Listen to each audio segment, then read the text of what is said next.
Put your hands in the air if you've ever had a psychic reading. Have you ever been to like a palmist or one of those people that read tea leaves, or scumbags, basically, those people? Past lives. Past lives, yeah, scum. You have? Are you a psychic reader? You looked really angry at me just then. Thank God for that. I would have just had you forcibly objected should you be a psychic reader. Are there any psychic readers in the room? Interesting. They never hang out. Never hang out. I never just walk into I'm never in a bar and I go, what do you do for a living? And the girl goes, actually, I'm a psychic reader. And I've never had that once. Have you ever met a psychic reader? Apart from giving you a psychic reading? Never. Don't know what they do. Anyway, put your hands up again if you've had a psychic reading.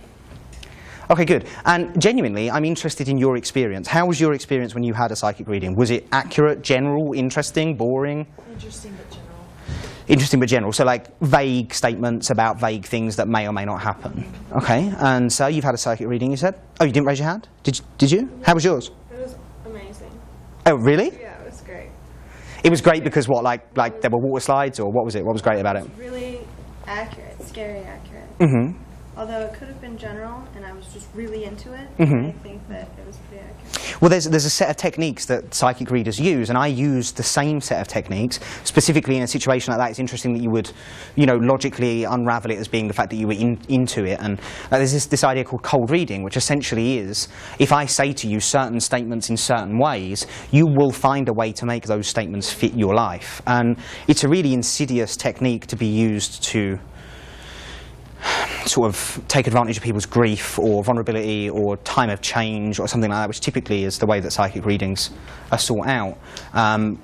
In this town there's a slight difference because people tend to do it just for fun while they're, like it's a fun thing, so it's kind of different. But it's interesting that you did really feel it was accurate. So would you do it again? Yeah? Who else has had one? You've had one? How was it? It was a past life reading. Oh, really? Interesting. I don't know if she hypnotized me or what, because She drugged you? Sewer? I had kind of an out-of-body experience. Oh, really? Really, Wow. honest. Wow. It was a little scary, actually. Yeah. Oh. She was describing how I had died in a previous life, and I just sort of. Did you ever look up any of this? Did I ever look up? Yeah, did you ever research it and find out that indeed you had died? I used to play some little mind reading games. Oh, really? I would be formulating a question in my head, and she'd answer me before I could verbalize it. Now, do you think that that was a mind-reading thing, or do you think that that was perhaps because you were, as mother and daughter, so close with one another that you could kind of accurately predict or forecast what you might say or do? I think it's because we were very close. Uh-huh. But sometimes it was just very off the wall. I mean, she would answer a direct question verbally before I verbalized it. And when I swore, I never said anything.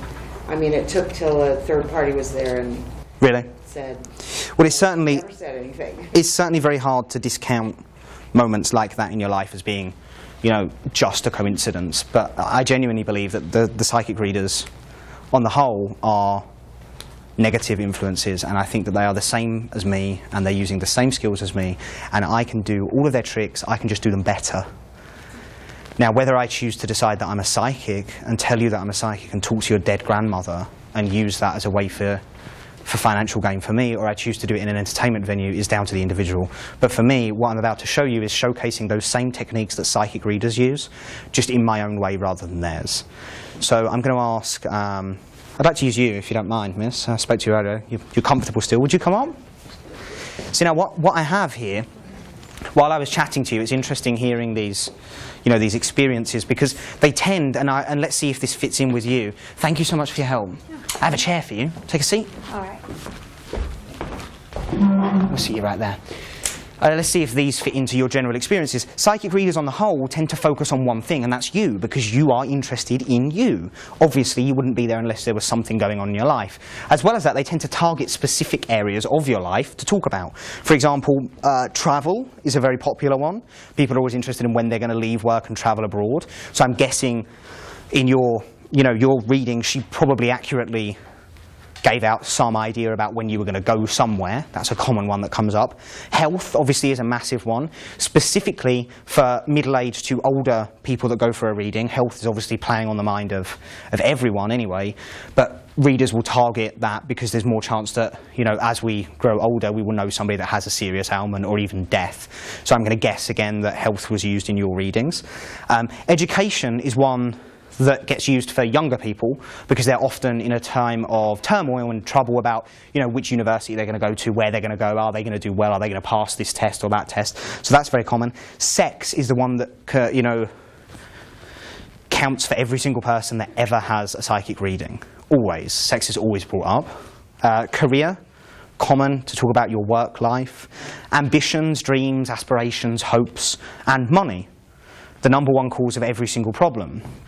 You know, like, happiness can't be bought, unless you live in America. Money will buy me a speedboat. You know, like, you ever seen somebody that's not happy on a speedboat? It's impossible. It's impossible. You can't be unhappy on a speedboat. It's impossible. So this is what I'm going to ask you to do. I want you just to, I'm going to cover my eyes up here. I want you just to slide one out and read whatever it says. And then when you're done, just slide it back. And don't read it out loud, but just slide it back in there. And then push the other cards. Same place? Yeah, whatever. And then just push the cards all back together again. Okay. Okay? Good. Don? Go what? You finished? Good.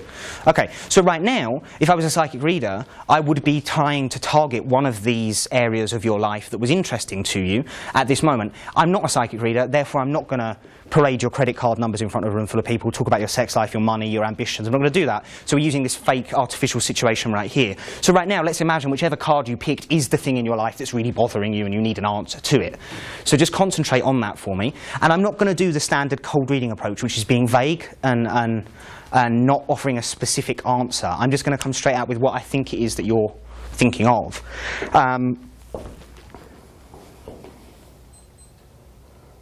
Is it health?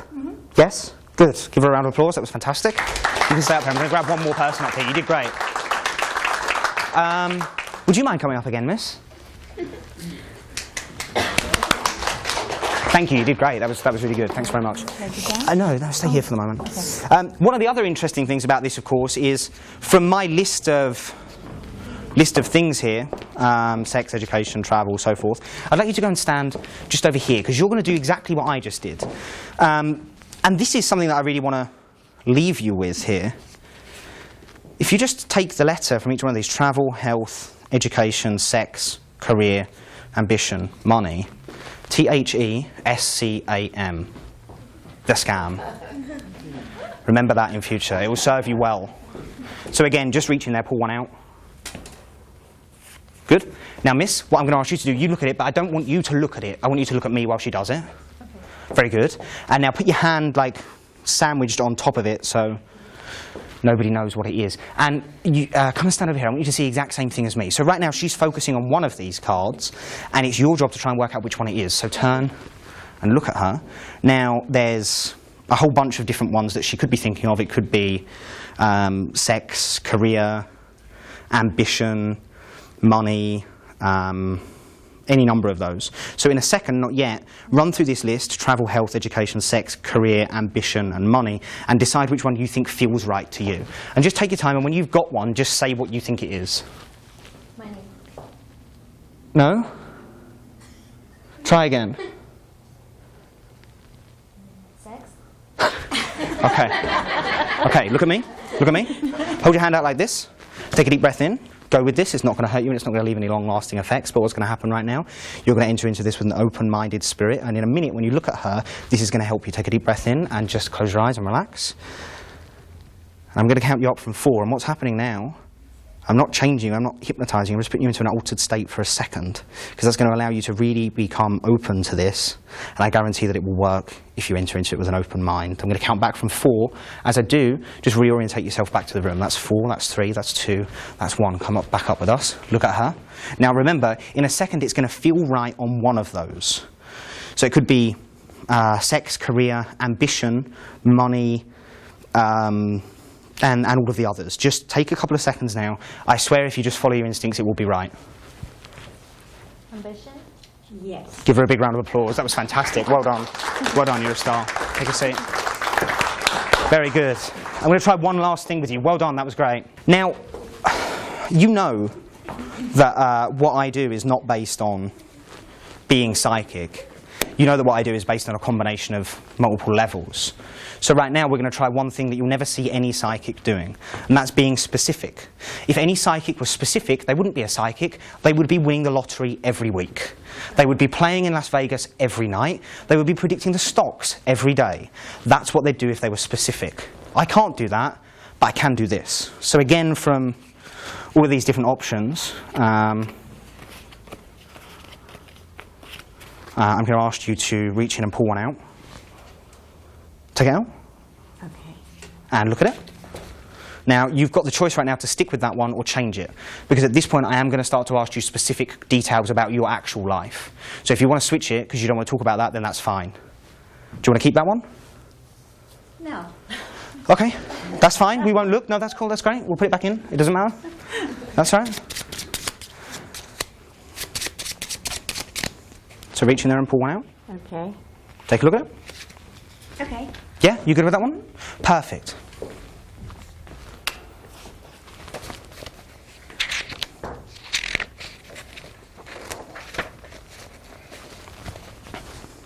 Okay, now some of those emotions are kind of abstract. Like, they're not all, you know, like, instantly linked to a memory. But what I would like you to do is to think about a time in your life when whatever that is was affecting you. Don't say anything out loud about it, but just think about a time. Like a time period. If you can think of a year, or even if you can just think to yourself, oh, it was hot, it must have been the summer. Just some kind of time period, because I want you to kind of relive that experience for me. So do that for me now. Okay. And I'm not even going to say a word, because often with these psychic reading people, what they do is they say something and they wait for your response, and then they'll feed you back the answer. So I'm not going to even ask you any questions yet. I'm going to commit myself on paper before I ask you a question. Okay.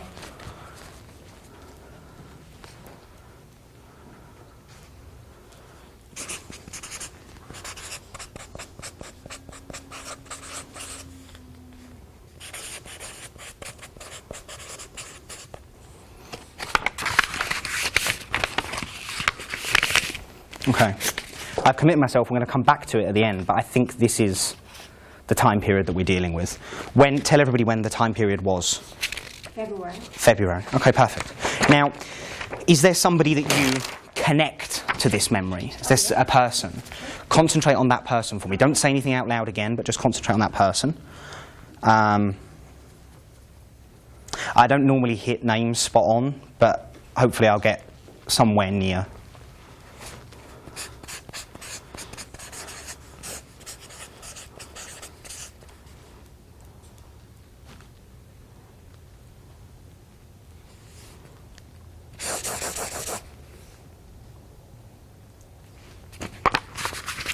We will see.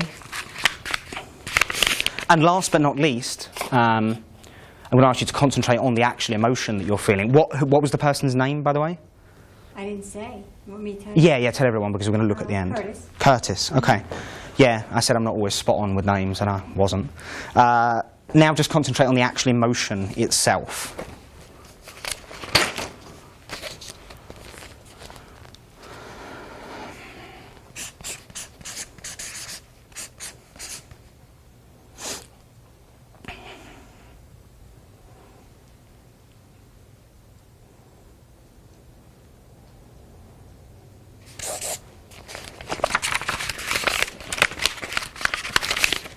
Okay, so unlike any psychic in the world, I have now committed myself to 3 specific details. Now, it's important for everybody to realise that I didn't prearrange this, correct? I didn't just ask you to think of the name Curtis and February and choose that card, and you're not just an actor or a stooge or something like that. What is the card that you chose? Ambition. And the one that I wrote down was ambition/dreams. It's close. It's close. Ambition/dreams. So that was the first one. But when it gets really interesting is the second one was the time frame. Now, I'm not as specific as I might have hoped, but you said February, correct? I wrote down February/January. I knew it was going to be one of those months. What was it? Explain to them what it was. February, going into from January to going into That was the impression I got, that it hung over between January and February. So that's good. That is amazing. And now the last one, I said that I wasn't spot on with names. Now you said the name Curtis, correct? Yes. I wrote Kurt with a K. I call him that. You call him Kurt. There we go. Give her a huge round of applause. Thank you for your help. That's fantastic. very good. Thank you so much. I'm really pleased that you did this. You can take a seat. And thank you. That's it for the moment.